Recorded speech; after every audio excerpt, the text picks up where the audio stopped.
Di video kali ini saya akan membahas bagaimana cara untuk bebas dan menjauh dari hutang. Jadi silahkan simak videonya dari awal sampai habis, karena kalian nggak akan menemukan cara-cara yang saya sampaikan dimanapun. So, langsung kita mulai saja. Apakah kalian tahu kenapa kita harus menjauh dari hutang?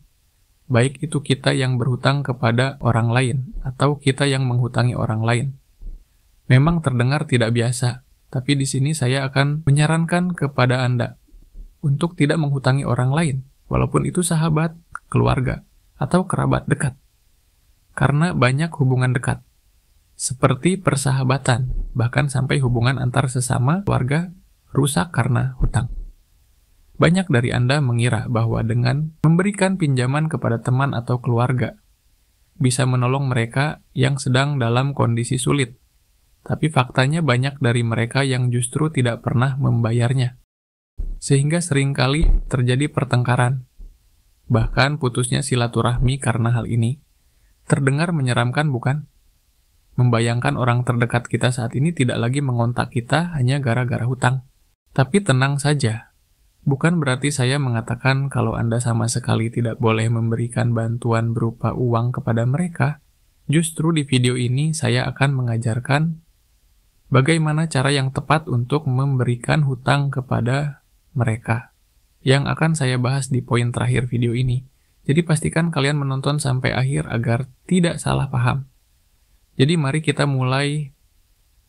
Cara pertama untuk bebas dan jauh dari hutang adalah jangan sampai pasak lebih besar daripada tiang. Anda pasti sering mendengar ungkapan ini, bukan? Namun sayangnya masih banyak orang-orang yang telah mendengar hal ini, tapi tidak benar-benar melakukannya. Dan jika Anda juga termasuk seperti itu, segeralah sadar bahwa gaya hidup Anda tidaklah benar, apalagi pengeluaran terbesarnya. Bukanlah kebutuhan pokok. Cara untuk memperbaiki ini adalah dengan memprioritaskan setiap pendapatan bulanan pada kebutuhan pokok terlebih dahulu, seperti makanan yang layak. Atau kalau sudah berkeluarga, pastikan seluruh anggota keluarga Anda bisa makan dengan kenyang. Lalu selanjutnya prioritaskan kepada yang bisa membantu bertambah income. Seperti jika kamu adalah seorang pekerja kantoran, berarti prioritaskan untuk transportasimu. Atau jika kamu adalah seorang petani, prioritaskan cara untuk hasil tanimu bisa maksimal dengan membeli pestisida atau yang lain. Saya yakin kebanyakan orang yang berhutang, penyebabnya justru bukan karena kebutuhan pokoknya yang tidak tercukupi, tapi justru karena pengeluaran yang tidak pokok terlalu besar, seperti beli baju baru tiap bulan, jalan-jalan setiap minggu, atau bahkan membeli rokok setiap hari. Pengeluaran ini bukanlah kebutuhan pokok, namun sayangnya banyak orang yang berhutang gara-gara menganggapnya menjadi kebutuhan pokok. Sekarang kalau Anda serius ingin bebas dari hutang, saya punya tugas untuk bisa Anda kerjakan. Tulislah daftar pengeluaran dalam beberapa waktu terakhir. Lihatlah apakah pengeluaran Anda akhir-akhir ini malah lebih banyak kebutuhan pokok atau yang bukan kebutuhan pokok. Evaluasilah secara berkala dan tingkatkan kedisiplinan Anda dalam mengatur keuangan. Cara kedua, jangan terlalu cepat menghabiskan gaji Anda. Hal ini sering terjadi pada generasi muda yang baru mulai bekerja dan belum punya keluarga. Ketika gaji turun di awal bulan, langsung memikirkan mau dihabiskan untuk apa, dengan dalih sebagai self-reward setelah bekerja sebulan penuh. Hal ini tidaklah bagus, karena akan membuat Anda menjadi boros dan mencicipi hiburan yang sebenarnya tidak sesuai dengan keuangan Anda. Anda juga akan kehilangan kemampuan untuk menabung dan merusak kedisiplinan keuangan Anda seperti yang telah kita jabarkan di cara pertama. Untuk memperbaiki hal ini, mulailah dengan belajar menabung terlebih dahulu. Sadarilah self-reward di tiap tanggal gajian itu hanya bersifat sementara. Anda hanya bisa menikmatinya sekitar beberapa tahun hingga akhirnya menikah, karena setelah menikah Anda akan merasakan bahwa gaji Anda tidak pernah cukup untuk membiayai keluarga dan merasa menyesal karena tidak pernah menabung. ketika gaji masih lebih dari cukup untuk diri sendiri. Mulai biasakanlah menabung sedini mungkin.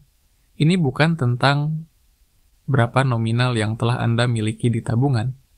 Ini tentang bagaimana membuat diri Anda bisa menahan kepuasaan sesaat untuk kepuasaan yang lebih bermakna di masa depan nantinya.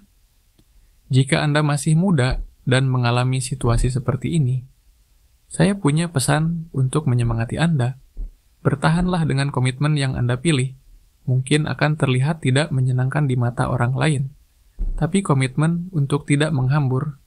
Hamburkan uang Anda sekarang akan menyenangkan keluarga Anda di masa depan nantinya.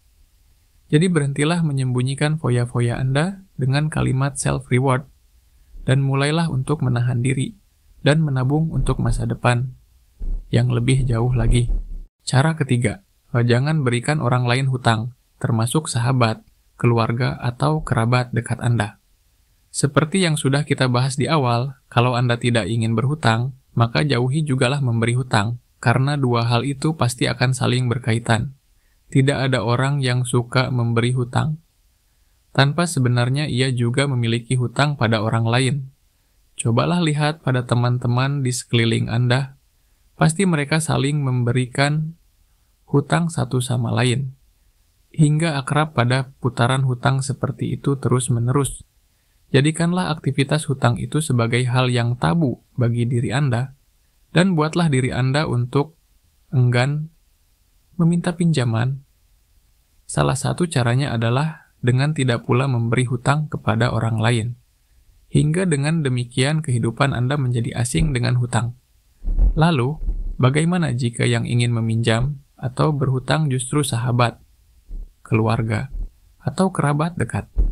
Maka bantulah mereka dengan memberikan sedekah, bukan dengan memberi hutang, tanpa perlu menyebutkan bahwa uang tersebut memang diniatkan sebagai sedekah. Sebab, ketika Anda melakukannya dengan niat seperti itu, Anda tidak lagi merasa berhak menagih atau mengharapkan uang tersebut kembali. Hati Anda pun akan lebih lapang karena sejak awal sudah merelakan. Andai kelak mereka mengembalikannya, itu adalah rezeki tambahan. Jika tidak dikembalikan, Anda pun tidak kecewa.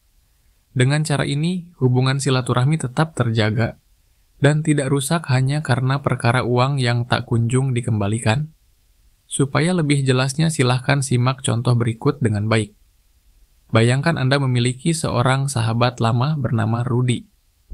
Suatu hari Rudy datang dan bercerita bahwa usahanya sedang mengalami kesulitan. Ia butuh pinjaman 1 juta rupiah untuk menutup kebutuhan mendesak. Sebagai sahabat Anda ingin membantu, tapi teringat bahwa urusan uang seringkali bisa merusak hubungan baik jika tidak berjalan lancar. Akhirnya Anda memutuskan untuk memberikan uang itu sebagai sedekah, tanpa menyebutkan niat tersebut kepada Rudy. Anda hanya berkata, "Ini ada sedikit rezeki buat kamu, gunakan sebaik mungkin, semoga bisa membantu." Anda pun meniatkan dalam hati bahwa uang itu adalah sedekah yang ikhlas. Beberapa bulan berlalu, Rudy belum juga mengembalikan uang itu.